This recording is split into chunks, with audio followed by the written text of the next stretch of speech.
Voir ce qui se fait dans cette école, tel est l'objectif de la visite de la première dame Sylvia Bongo Ondimba ici à l'école nationale pour les enfants déficients auditifs.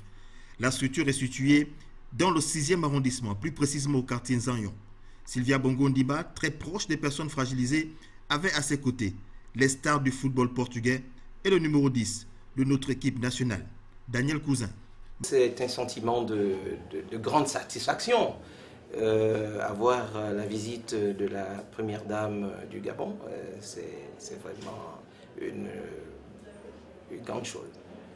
L'école nationale pour les enfants déficients auditifs a pour mission d'assurer l'enseignement préscolaire, primaire et secondaire. Sans oublier assurer la rééducation des enfants déficients auditifs et leur suivi éducatif et social en vue de leur réinsertion.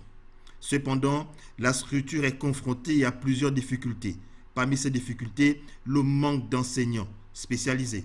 Bon, mais les difficultés sont d'abord des difficultés d'ordre pédagogique. Il faut véritablement donner un point d'honneur à la formation des enseignants.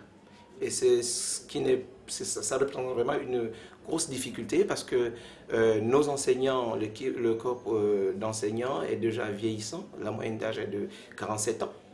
Et ça fait depuis Mathusalem qu'on n'a plus jamais envoyé d'enseignants en stage. Et cette année, nous avons pensé qu'il fallait le faire.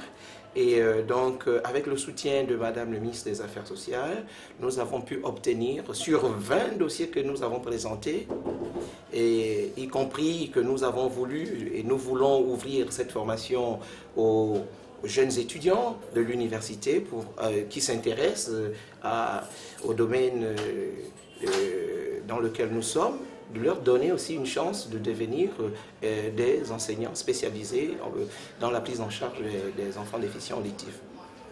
L'école nationale pour les enfants déficients auditifs est la première et unique structure publique dans notre pays.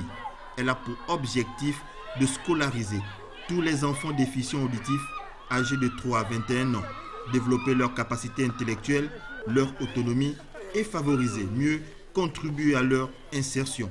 Des objectifs que la direction générale peine à atteindre dû aux problèmes qui minent l'école.